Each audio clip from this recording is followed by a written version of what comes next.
Hello everyone, मैं अंकुर ववेले आप सभी का स्वागत करता हूं आपके अपने channel magnet brains Hindi medium पर। मैग्नेट ब्रेन्स हिंदी मीडियम एक ऐसा प्लेटफॉर्म है जो हिंदी माध्यम की कक्षा 7वीं से लेकर कक्षा 12वीं तक का संपूर्ण पाठ्यक्रम बिल्कुल निःशुल्क में उपलब्ध करा रहा है। मतलब ये कि आपको यहाँ पर कोई सब्सक्रिप्शन नहीं खरीदना है, कोई कूपन कोड नहीं लगाना है, सभी वीडियोस मिलेंगे आपको बिल्कुल निःशुल्क, वो भी क्वालिटी कंटेंट और बेस्ट फैकल्टीज के साथ। चलिए बात करेंगे कि इस वीडियो में क्या पढ़ेंगे। इस वीडियो के अंदर हम 3 टॉपिक को कवर करने वाले हैं।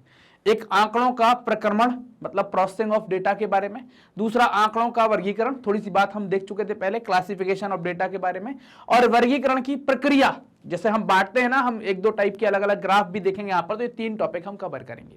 ये तीनों टॉपिक हैं कक्षा 12वीं की भूगोल की एक पुस्तक है भूगोल में प्रयोगात्मक कार्य, उसका चैप्टर है चैप्टर नंबर 1 आंकड़े, स्रोत और संकलन, वहां से लिया गया है। और ये तीनों टॉपिक आपके ये लास्ट टॉपिक आप मान लीजिए कि आखिरी टॉपिक होने वाले हैं। सबसे पहले बात करते हैं डेटा प्रोसेसिंग की कि आंकड़ों का प्रक्रमण क्या कहलाता है। प्रोसेसिंग किस चीज को कहा जाता है ना, आप किसको कहेंगे प्रोसेसिंग।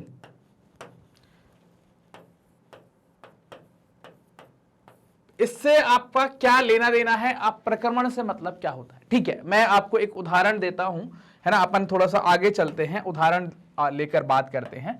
आपके पास गेहूं है और गेहूं से आप आटा बनाते हैं, और आटा से आप या तो ब्रेड बनाते हैं या रोटी बनाते हैं या नान बनाते हैं, खाए होंगे सबने, या एटसेट्रा कुछ भी, या बहुत सारी चीजें इसकी बन जाती हैं। कैसे बनती हैं मतलब अगर मैं बात करूं, क्या डायरेक्ट बना देते हैं, गेहूं से सीधा आटा बना देते हैं, गेहूं गए सीधा आटा बना देते हैं, नहीं, प्रोसेसिंग होती ना, यहां पर कुछ आपको प्रोसेसिंग करनी पड़ेगी, कुछ प्रक्रमण होगा, कुछ प्रोसेसिंग करनी पड़ेगी। क्या प्रोसेसिंग करनी पड़ेगी, गेहूं को छानना पड़ेगा, बीनना पड़ेगा, कंकड़ निकालने पड़ेंगे, फिर गेहूं को साफ करना पड़ेगा, फिर आप आटा को लेकर गेहूं को लेकर चक्की में जाएंगे तो फिर आटा बनेगा। और ऐसे ही आटा से ब्रेड जो बनेगी वो क्या डायरेक्ट बन जाएगी, बस ब्रेड बोले आटा रखा और बोले बस ऐसे बैठ गए, बोले ब्रेड बन जाए, बोले बन गई, बस खाना चालू कर, ऐसा नहीं होगा ना। आटा होगा तो फिर आप आटे को आप घर में लाएंगे, एक बर्तन में निकालेंगे, उसमें पानी डालेंगे, उसको गूंदेंगे, है ना, उसको एक आटा तैयार करेंगे, उसके डोए लगाएंगे आप, जिसको अलग अलग छोटे छोटे टुकड़े, फिर कुछ लोग ब्रेड बनाएंगे, कुछ रोटी बनाएंगे, कुछ नान बनाएंगे, कुछ और बनाएंगे। तो एक प्रोसेस चलेगी ना, कैसे ही हो जाएगा, आटा रख दिया बोले बस शाम को आएंगे, आटा अपने आप काम कर लेगा अपना, ऐसा नहीं होगा ना। तो आटा अपना कुछ काम नहीं कर पाएगा ना, मतलब हमें कुछ काम करना पड़ेगा, हमें कुछ प्रोसेस करनी पड़ेगी। अभी यहां पर अगर कुछ प्रोसेस नहीं हो पाई है और आटा ऐसे ही आपको कच्चा दिया गया है, ये कच्चा आटा आपके किस काम का है, खा सकते हैं क्या, जानवर तो खा लेते हैं, क्या हम भी ऐसे मुंह लगा के चालू हो जाए बस खा लें आटा, हो पाएगा काम? अगर खा भी लोगे तो पेट खराब कर देगा, कच्चा आटा है, आप पचा नहीं पाएंगे, ये समस्याएं यहां पर होंगी। तो आपको क्या है, उसको डाइजेस्ट करने के लिए, मतलब वो पच जाए, पचाने के लिए, वो स्वादिष्ट हो जाए, अच्छा लगे और चाव से खाएं और पच जाए, उसके लिए आपको प्रोसेस करनी पड़ रही है, उसे ब्रेड, रोटी, नान या कोई अलग अलग चीज में आपको कन्वर्ट करना पड़ रहा है। वैसे ही जब आंकड़े आपके पास आते हैं और कच्चे आंकड़े होते हैं, जब हमने पिछले वीडियो में बात करी, तो कच्चे आंकड़ों को आप पचा नहीं सकते। पचाने का मतलब यहां पर क्या है, कच्चे आंकड़ों को आप समझ नहीं सकते, आपको उसको क्लासिफाई करना पड़ेगा टेबल के रूप में। मतलब मान लो ब्रेड बना ली किसी ने, ग्राफ के रूप में मान लो किसी ने रोटी बना ली, किसी ने वक्र मतलब ग्राफ कह दिया, किसी ने हम कहते कोई एक और तरीके से उसको सांख्यिकी क्रम में बना दिया। मतलब कोई ना कोई तरीका आपको अपनाना पड़ेगा जिससे वो आपको समझ में आ जाए। अब हो सकता है किसी को ब्रेड पसंद आती हो, किसी को रोटी पसंद आती हो, किसी को नान पसंद आती होता होगा ना, ऐसा तो होगा नहीं, सबकी अपनी अपनी। मान लो किसी कोई कहेगा सर हमको तो तीनों पसंद आती है, क्या बात कर रहे हो, बेच के तो देखो एक बार, आपको तीनों पसंद आती होगी, लेकिन इसमें से भी कोई एक फर्स्ट प्रेफरेंस पर होगा, कोई आपका लास्ट होगा। समझ रहे हैं मेरी बात को? तो ऐसे ही किसी को टेबल ज्यादा समझ में आती होगी, किसी को ग्राफ ज्यादा समझ में आता होगा, किसी को स्टैटिकल मेथड ज्यादा समझ में आती होगी। तो उन तरीकों से जब आप डेटा को डाइजेस्ट करते हैं, उन तरीके से डेटा को आप स्वीकार करते हैं, डेटा को पढ़ते हैं, तो वो आपके दिमाग में बैठ जाता है और आपको समझ में आना स्टार्ट हो जाता है। समझ में आई बात कि प्रोसेसिंग क्यों जरूरी है और हम डेटा के प्रोसेसिंग की क्या बात यहां पर करने वाले हैं। क्लियर बात यहां तक कि क्या डेटा की प्रोसेसिंग वाली बात क्लियर है, कोई डाउट नहीं? ठीक है।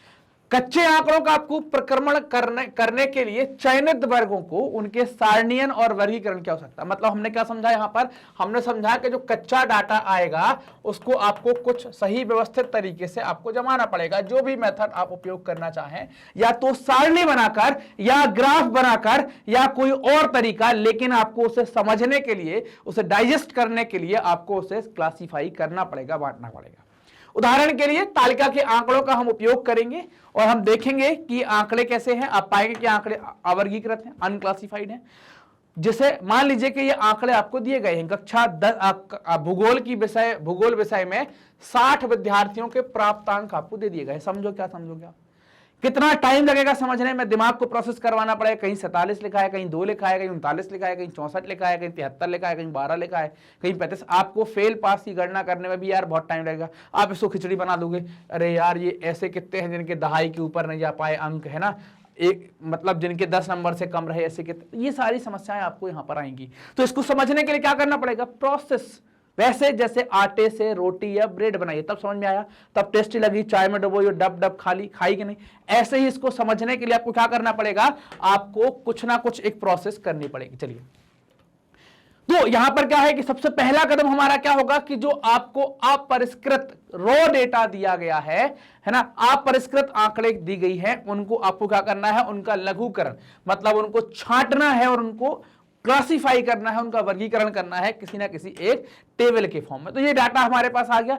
इस डाटा को क्या करेंगे हम, इस कच्चे डाटा को उसका वर्गीकरण करेंगे। तो वर्गीकरण के लिए हम उसकी श्रेणियों की संख्याओं का निर्धारण करना होगा। अब हम कैसे चाहते हैं, किसी को रोटी सब्जी में अच्छी लगती है, किसी को रोटी दाल में अच्छी लगती है, कोई रोटी का पराठा भी बनाता है कि नहीं। तो ऐसे ही कि आपको डेटा कैसा अच्छा लगता है, आपकी सुविधा के हिसाब से उसको क्या करना होगा, आप कैसी संख्याओं में उसको समझ पाएंगे, उसका वर्गीकरण करना होगा, जिसमें क्या कर पाए कि आप जो कच्चा डाटा है उसे अपने अंतराल के साथ आप वर्गीकृत कर पाए। समझ में आई बात। वर्ग अंतराल का चुनाव और वर्गों की संख्या अपरिष्कृत आंकड़ों के परिसर और वर्गीकरण के उद्देश्यों पर निर्भर करती है। मतलब हम अपनी सुविधा पर, साथ ही साथ कि भाई किस तरीके का वो डेटा दिया गया है उस पर, मान लो 1 2 3 4 5 6 7 8 9 तक दिया गया होता, तो अगर वो 10-10 के अंतराल पर दिया गया है तो हम वैसे, मान लो अगर वो कोई विषम संख्या पर चल रहा होता तो वैसे हम उस तरीके से देखेंगे। तालिका में जो कच्चे आंकड़े दिए गए हैं वो 2 से 96 तक दिए गए हैं। आपको कहां तक मिलेंगे, 2 to 96 तक मिलेंगे। अगर हम इन डेटा की बात करते हैं तो आपको लोएस्ट नंबर यहां पर 2 मिलेगा और हाईएस्ट नंबर 96 मिलेगा। यहां तक के आपको नंबर दिए गए हैं। इसी कारण हम क्या कर रहे हैं, इसी कारण से हम उनको फिर क्लासिफाई करेंगे।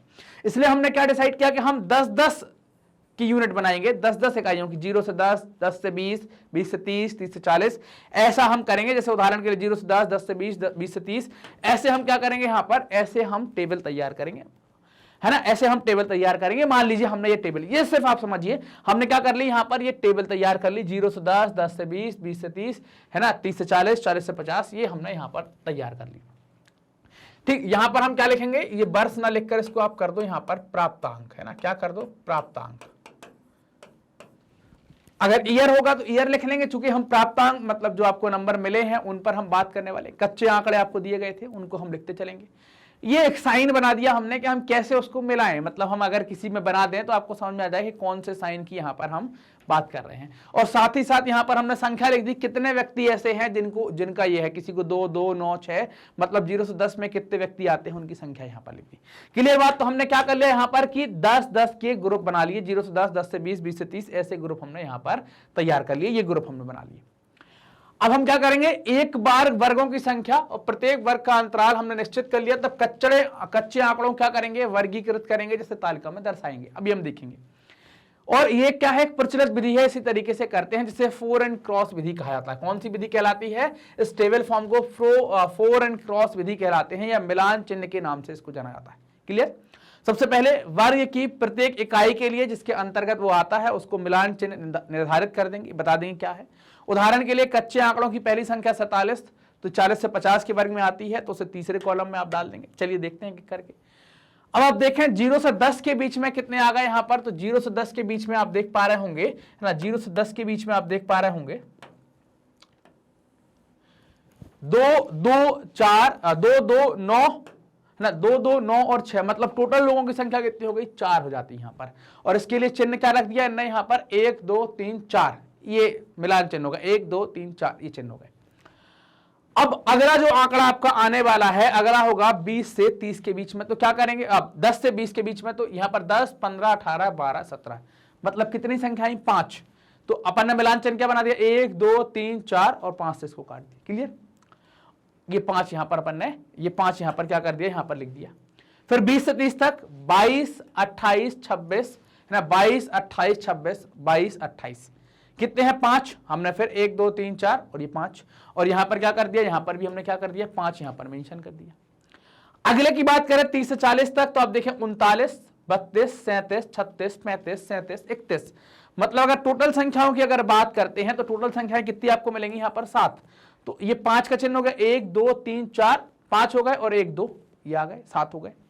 ऐसे 50 से 60 तक अगर आप देखेंगे तो क्या क्या मिलेगा, 53, 57, 50, 51, 58, 59, 56, 58, 56, 59। तो टोटल संख्याएं आप देख पा रहे हैं यहां पर कितनी हो गई, 10 आपको मिल जाएंगी, है ना। 10 आपको यहां पर देखने को मिल जाएंगी। तो उनको क्या करेंगे, यहां पर हम चिन्हित कर देंगे, उनको यहां पर हम बता देंगे।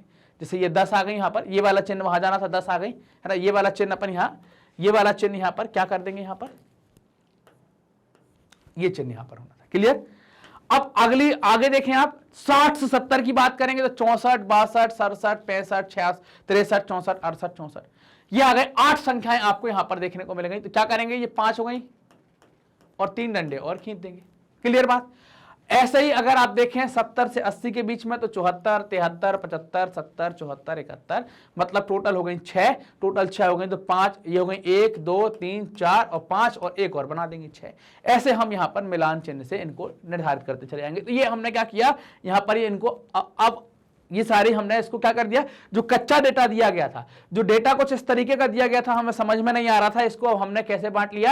अब हमें पता चल गया कि 0 से 10 तक कितने लोगों की संख्या है 4, 10 से 20 तक कितने 5, 20 से 30 तक कितने 5, 30 से 40 तक कितने 7, 40 से 50 तक कितने 6, 50 से 60 तक कितने हैं 10। अब हमको ये संख्याएं पता चलने लगी यहाँ पर। 60 से 70 तक कितने हैं 8, 70 से 80 तक कितने हैं 6, 80 से 90 तक कितने हैं 5 और 90 से 100 तक कितने हैं 4। ये आप यहां पर देख पाए। और ये यहां पर क्या बना दिया गया, सिग्मा एफ का मतलब है टोटल, या इसी को एन से डिनोट करते हैं, मतलब इन सबका जोड़ कितना आएगा 60, मतलब कुल संख्या कितनी है 60। तो ये 60 जब तक नहीं आएगा, है ना, 60 जब तक नहीं आएगा, क्योंकि अगर यहां की टेबल पर बात करें तो आपको क्या बोला गया है यहां पर 60 विद्यार्थियों की संख्या, है ना, 60 विद्यार्थियों के ये प्राप्तांक यहां पर लिखे गए हैं। तो जब आप इसे टेबल फॉर्म में डाल रहे हैं तो ये टोटल जो अंक है कितने कितने ग्रुप में आ रहे हैं, ये जुड़कर कितने आने चाहिए आपके, ये जुड़कर यहां पर 60 आने चाहिए। अगर 60 आ रहे हैं मतलब क्या है कि आपने डेटा बिल्कुल सही लिया है। अब हम बात करते हैं आवृत्ति वितरण की, है ना। सबसे हमारी ये सारणी वाली बात हो गई। अब हम बात करेंगे यहां पर क्या है, आवृत्ति वितरण की, फ्रीक्वेंसी को बांटने के बारे में। अब हम क्या करेंगे, जो तालिका में मात्रात्मक चर हैं उनके कच्चे आंकड़ों को वर्गीकृत और उन्हें वर्गानुसार सामूहिक कर चुके हैं। मतलब आपको पता है मदों की संख्या, मतलब कॉलम के अंदर आपको पता है, उसको क्या कहते हैं, आवृत्ति कहते हैं। कॉलम आवृत्ति वितरण को प्रदर्शित करती है। क्या करती है, ये वितरण को प्रदर्शित करती है कि 10 0 से 10 में कितने हैं, 10 से 20 में कितने हैं, तो ये फ्रीक्वेंसी को बताएगी। अब ये स्पष्ट हो जाएगा कि चर की विभिन्न मदों को कैसे वितरित किया गया है। हमने बता दिया कि 10-10 के अंतराल पर हमने लिया है। आवृत्तियों को, है ना, आवृत्तियों को साधारण और संचयी आवृत्तियों में वर्गीकृत किया गया है। मतलब 2 प्रकार की फ्रीक्वेंसी आपको मिलेगी, सिंपल, है ना, और संचयी आवृत्ति में आप यहां पर बात करेंगे। सबसे पहले साधारण की बात करते हैं। साधारण को कैसे बताएंगे आप, तो सिंपल एफ के द्वारा इसको डिनोट करने वाले हैं, सिंपल एफ के द्वारा इसको बताने वाले हैं। एफ द्वारा प्रदर्शित साधारण आवृत्ति प्रत्येक वर्ग के व्यक्तियों की संख्या को प्रदर्शित करती है। क्या करती है, प्रत्येक वर्ग के व्यक्तियों की संख्या को प्रदर्शित करती है। तालिका सभी वर्गों को, तालिका जो है, तालिका में हम बात करें सभी वर्गों के लिए दी गई आवृत्ति का योग श्रेणी में व्यक्तिगत अवलोकनों के कुल योग को दर्शाता। अभी हम देखने वाले हैं करके, इसको n से दिखाएंगे और n इक्वल टू कितना हो जाता है 60 हो जाता है। इसको 60 से दिखाते हैं, ऐसे सिग्मा f के बराबर n को दर्शाया जाएगा। जैसे आप देख पा रहे हैं ये साधारण आवृत्ति की बात की गई है, ये संचयी आवृत्ति की बात की गई है। साधारण आवृत्ति का मतलब क्या है कि 0 से 10 के बीच में कितने लोग आए हैं, कितने पर्सन को काउंट किया गया, कितने बार गिनती बढ़ी है, 1 2 3 4। 10 से 20 के बीच में कितने बड़े हैं 5, 20 से 30 के बीच में कितने बड़े हैं 5। ये फ्रीक्वेंसी है कि हर 10-10 के अंतराल पर, ये 10-10 का अंतराल है ना, हर 10-10 के अंतराल पर कितने आ रहे हैं। फ्रीक्वेंसी क्या है, तो 4 है, यहां पर कितनी है 5 है, यहां पर कितनी है 5 है, यहां पर 7 है। ये फ्रीक्वेंसी, इसको साधारण फ्रीक्वेंसी कहा गया है ना, इसको क्या कहा गया है, साधारण फ्रीक्वेंसी कहा गया है। क्लियर बात यहां की। अब जो बात करेंगे संचयी आवृत्ति के बारे में, है ना, अब बात करेंगे जो संचयी आवृत्ति के बारे में, उसको किससे बताया गया है, सीएफ से दिखाया गया है। और हमने यहां पर देख भी लिया है कि ये सीएफ से यहां पर इसको बताया गया है। तो संचयी आवृत्ति क्या होगी, ये संचयी आवृत्ति का मतलब क्या है कि जो पहले कॉलम में आवृत्ति आ गई है ना, अब जब अगले कॉलम में जाएंगे तो ये साधारण आवृत्ति को इसमें जोड़ देंगे और यहां पर लिख देंगे, मतलब 4 और 5 9 ये आ गई यहां पर। अब अगले में जाएंगे तो ये 5 यहां पर जोड़ दी जाएगी, मतलब ये तीनों का योग यहां पर लिख दिया जाएगा, ये 5 को यहां पर जोड़ देंगे तो 9 5 14। अब अगले में आएंगे तो ये 7 जो है इसको पुराने वाले जोड़ के साथ जोड़ देंगे तो कितनी आ गई 14। अब अगली 6 गई तो इसको पुराने वाले जोड़ में जोड़ देंगे तो 21, और अगली आएगी तो इसको इसमें जोड़ देंगे तो ये 27। ऐसे टेबल में हम और आगे बढ़ेंगे, यहां पर ऐसे और आगे बढ़ेंगे तो ये 8 को पिछले वाले में जोड़ दिया गया है तो 45 आ गया, ये 6 को 45 में जोड़ दिया गया है तो 51 आ गया, ये 5 को 51 में जोड़ दिया गया तो 56 आ गया, और 4 को 56 में जोड़ दिया गया है तो 60 आ गया। तो आखिरी में कितना आना चाहिए? 60। 60 क्या बता रहा है? टोटल नंबर बता रहा है कि भाई कितने लोग आपके हैं, टोटल फ्रीक्वेंसी कितनी होगी आपकी? 60 हो जाएगी। क्लियर बात? तो ये यहां पर ऐसे बताया गया, ये पूरी मेथड यहां पर लिखी गई कि CF के द्वारा प्रदर्शित किया जाएगा। पहली सामान्य आवृत्ति 4 है, अगली 5 है, तो उसमें क्या करेंगे? 5 को 4 जोड़कर 9 लिखेंगे। ऐसे ही हर संख्या में करते जाएंगे। कब तक करेंगे? जब तक आपको 60 प्राप्त नहीं हो जाती, तब तक आपकी ये फ्रीक्वेंसी ऐसी आगे बढ़ती जाएगी।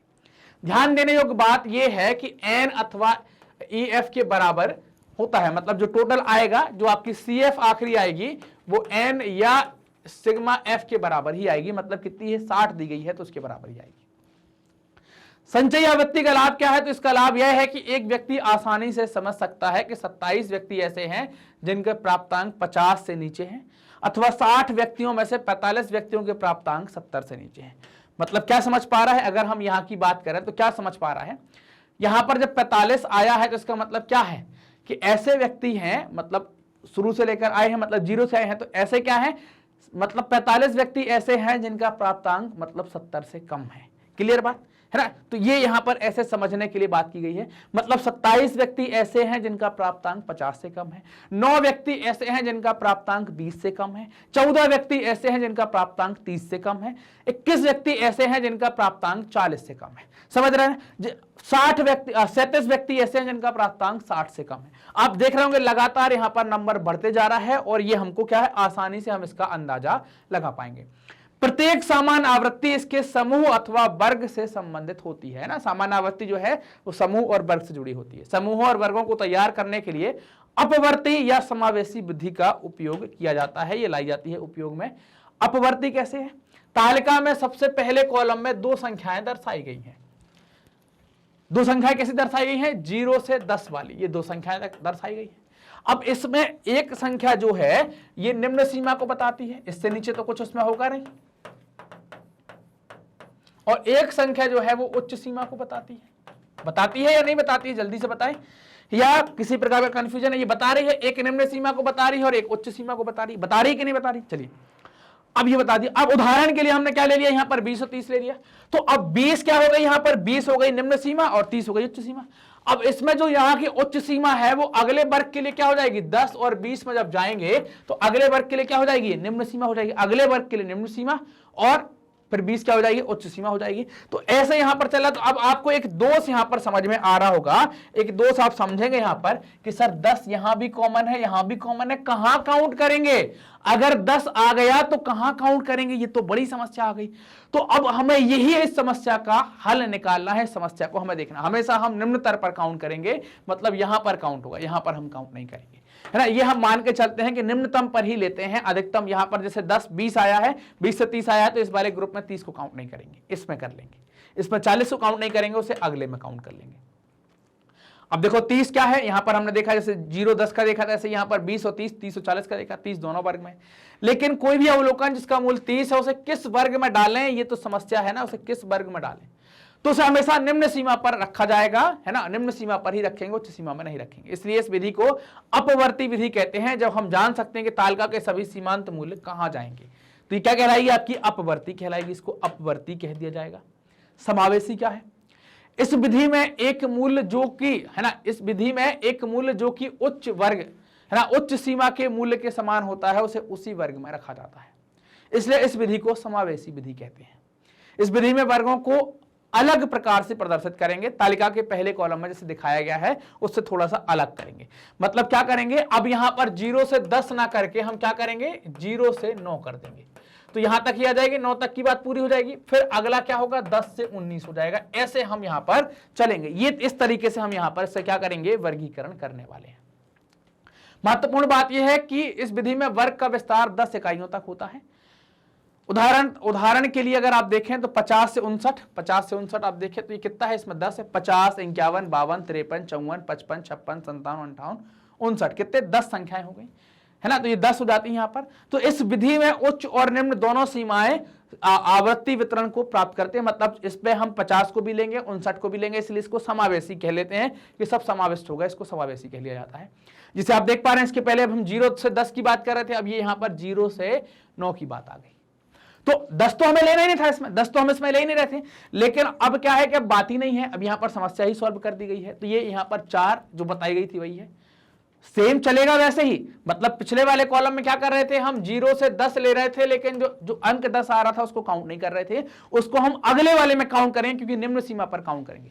इस समावेशी में क्या कर दिया कि समस्या ही हल कर दी गई कि 0 से 9 कर लिया। अगला जो 10 है उससे अगला कॉलम स्टार्ट होगा, 10 से 19 तक जाएगा, फिर अगला जो होगा वो 20 से 29 तक जाएगा। तो ये फ्रीक्वेंसी आपको दी गई है, साधारण और संचयी, तो आप इनको यहां पर देख सकते हैं, लगभग उसी प्रकार की सेम है। दोनों का उत्तर जोड़ आपको 60 देखने को मिलेगा, है ना, दोनों का जोड़ आप 60 देख पाएंगे, सिर्फ वर्ग को बांटने का अंतर बढ़ जाएगा।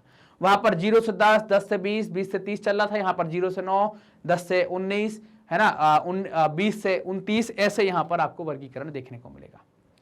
अब बात करेंगे आवृत्ति बहुभुज के बारे में। आवृत्तियों का वितरण का ग्राफ आवृत्ति बहुभुज के नाम से जाना जाता है। मतलब जो वितरण का ग्राफ है ये आप देख पा रहे हैं, इसको क्या कहते हैं, बहुभुज के नाम से कहते हैं। कई भुजाएं इसमें होती हैं, इस कारण से इसको बहुभुज कहते हैं। यह 2 या 2 से अधिक आवृत्ति वितरण की तुलना में आपको सहायक होगा। 2 आवृत्तियों को दंड आरेख या रेखाचित्र के द्वारा दिखाया जा सकता है, जैसे आप देख पा रहे हैं। तो यहां पर तुलना करना आसान है कि 0 से 10 4 आ गए, और 10 से 20 5 आ गए, 20 से 30 5 आ गए, 30 से 40 7 आ गए, 40 से 50 6 आ गए, 50 से 60 10 आ गए, 60 से 70 आप देख पाए 8 आ गए, 70 से 80 6 आ गए, 80 से 90 5 आ गए, और 90 से 100 4 आ गए। तो अब इसमें क्या है कि आप आसानी से उनको देख पाएंगे, आसानी से समझ पाएंगे। अब ये तो क्या हो गए, ये तो हमने टेबल बना दी, आयत बना दी, और ये ओजाइब बना दिया, मतलब रेखा के फॉर्म में हम यहां पर इसको लेके चल रहे हैं। तो आसानी से हमें तुलना करना भी आसान हो जाएगा, है ना, हम तुलना भी आसानी से कर पाएंगे, और इस फॉर्म में दिखा देंगे, एक टेबल में ही सारा काम मामला खत्म हो जाएगा, ज्यादा लिखना नहीं पड़ेगा। उजाइब क्या है, जब आवृत्ति को जोड़कर दिखाया जाता है, जब आप एक लाइन से जोड़कर दिखाते हैं, उन्हें संचयी आवृत्ति कहा जाता है, और जिस सारणी में सूचीगत किए जाते हैं उसे संचयी आवृत्ति सारणी कहते हैं। संचयी आवृत्ति द्वारा प्राप्त किए गए वक्र को, मतलब जो भी आपको कर्व मिलता है उसको क्या कहते हैं, ओजाइव कहा जाता है, जिसका इसको क्या कहते हैं, उसका उच्चारण भी हम ओजाइव ही करते हैं। इसका निर्माण या तो कमतर विधि मतलब लेस देन मेथड, या अधिकतर विधि मोर देन मेथड के द्वारा आप कर सकते हैं। जैसे आप ये देख पा रहे हैं, ये लाइन आप देख पा रहे हैं, तो जब आप इसको जोड़ते चले जाएंगे तो ये मेथड क्या कहलाती है, इसको कहते हैं ओजाइव। अब यहां पर हमने 0 से 10 से स्टार्ट किया है, तो ये कमतर विधि या फिर आपकी एक उच्चतर विधि 2 हो सकती है। बिल्कुल कम से स्टार्ट करना या सबसे ज्यादा से स्टार्ट करना, इन 2 विधियों का उपयोग करके आप इसमें आगे बढ़ सकते हैं। कमतर विधि का मतलब क्या है, हम श्रेणियों की उच्च सीमा से शुरुआत करते हैं। क्या करते हैं, उच्च सीमा से शुरुआत करते हैं और आवृत्ति को जोड़ते जाते हैं। जब इन आवृत्तियों को अंकित किया जाता है तो हमें एक उभरता हुआ वर्ग, ऐसा वक्र मिलेगा जिसे तालिका और मैं चित्र के द्वारा दिखाया गया। जैसे आप देखें, अब ये हमारी क्या थी, ये आवृत्ति दी गई थी 10 से 4, तो ये 4 बना लिया। फिर 20 से कम में कितना, 9 आ गया, फिर 14 आ गया, तो ये हम बनाते चले गए, ये बना दिया, ये बना दिया, ये हम ऐसे बनाते चले गए। संचयी आवृत्ति अपन यहां पर ले रहे हैं, ये हम बनाते चले गए, तो 4 9, तो ये क्या हो गया, ऐसा ग्राफ आपको देखने को मिलेगा, उभरता हुआ ग्राफ देखने को मिलेगा। तो इसको क्या कहते हैं, कमतर विधि कहलाती है। क्लियर बात ये। अब दूसरी एक विधि है जिसको अधिकतर विधि कहते हैं। इस वर्ग में निम्न सीमा से शुरुआत करेंगे, इसमें हम उच्च सीमा से करेंगे, इसमें हम निम्न सीमा से शुरुआत करते हैं। और संचयी आवृत्ति के प्रत्येक वर्ग की आवृत्ति को घटाते चले जाते हैं। जब संचित आवृत्तियां जो अंकित की जाती हैं तो हम एक गिरता हुआ वक्र आपको प्राप्त होगा, जैसे कि हम टेबल में देख पाएंगे। ये वाली बात तो हमने देख ली। अब ये गिरता हुआ, इसमें क्या है कि हमें उल्टा लेना। 0 से अधिक कितने हैं, सभी हैं 0 से अधिक, सबके 2 नंबर आए हैं, 2 से ज्यादा सबके आए हैं, तो कितने हैं 60। तो हमने क्या कर दिया, 0 से अधिक 60 पर लगा दिया, ठीक। फिर 10 से अधिक कितने हैं, 56। 20 से अधिक कितने हैं, 51, घटाते चले जाएंगे बस। 30 से अधिक कितने हैं, 40 से अधिक कितने हैं। अब ये कैसे निकालना, उल्टा कर दिया अपन ने, सिर्फ उल्टा कर दिया। अगर आप यहां पर देखें, यहां पर इसको उल्टा कर दिया कि 0 से अधिक कितने हो गए 60, फिर 10 से अधिक कम कर दिया 10, यहां पर 56, फिर 20 से अधिक कितने हो गए तो 51, 30 से अधिक कितने हो गए तो 45, उल्टा कर देंगे यहां पर, तो बस ये ऐसा आते जाएगा। तो ये क्या हो रहा है कि आपको एक ये गिरता हुआ ग्राफ आपको देखने को मिलेगा इस तरीके का। ऐसा ग्राफ आप देख पाएंगे जो यहां पर आप देख पा रहे हैं, ऐसा ग्राफ आपको यहां पर देखने को मिलेगा, इस प्रकार का ग्राफ आप देख पाएंगे। अब ये सारणी अगर आप देखें, कमतर और अधिकतर उजाइब दोनों को यहां पर कंबाइन कर दिया गया है। मतलब अगर हम प्राप्तांक की बात करें तो 0 से 10 की अगर बात करते हैं प्राप्तांक, तो यहां पर क्या है कि भाई कमतर में आप देखेंगे कि आपको 0 से कम, मतलब 0 से 10 के बीच बात करें, और इससे ज्यादा 60। तो ये दोनों की टेबल बन गई। और दोनों के ग्राफ कैसे बन जाएंगे आपको समझ में आ गया। ऐसा ग्राफ बन जाएगा तो ये क्या हो गया है ना, ये क्या हो गया, ये कमतर और अधिकतर दोनों उजाइब को यहां पर बना दिया गया है। तो ये ग्राफ आप बना पाएंगे या नहीं, ना कर पाएंगे कि नहीं, तो ये ग्राफ यहां पर ऐसे बनाए गए हैं, तो इनको कर दिया गया यहां पर। तो ये तीनों टॉपिक जो हमारे थे, कैसा वर्गीकरण की प्रक्रिया होगी, वर्गीकरण कैसे करेंगे, ये सारी बातें हमने यहां पर देखी। मैग्नेट ब्रेन्स अपनी हाई क्वालिटी एजुकेशन, साथ ही साथ निःशुल्क शिक्षा के लिए जाना जाता है। मतलब आपको यहाँ पर किसी प्रकार का कोई पैसा खर्च नहीं करना है क्वालिटी कंटेंट के लिए। हम बहुत सारे कोर्स ऑफर करते हैं बिल्कुल फ्री ऑफ कॉस्ट में, जैसे CBSE English medium, Hindi medium, NTSC, ये सारे वीडियो आपको मिलेंगे इनके हमारे ऑफिशियल यूट्यूब चैनल पर, हमारी वेबसाइट पर, हमारे एप्लीकेशन पर, बिल्कुल फ्री ऑफ कॉस्ट आप देख पाएंगे। बुक्स एंड ई बुक्स के लिए डिस्क्रिप्शन में लिंक दी गई है, आप हमसे कनेक्ट कर सकते हैं यूट्यूब, फेसबुक, इंस्टा, ट्विटर और टेलीग्राम के माध्यम से। ये वीडियो आप देख रहे हैं मैग्नेट ब्रेन्स के Hindi channel magnet brains Hindi medium पर, तो चैनल को सब्सक्राइब करें, वीडियो को लाइक करें, अपने दोस्तों के साथ जमकर शेयर करें। मिलते हैं अगले वीडियो में, तब तक अपना ख्याल रखिए, ध्यान रखिए, मस्त रहिए, पढ़ते रहिए। धन्यवाद।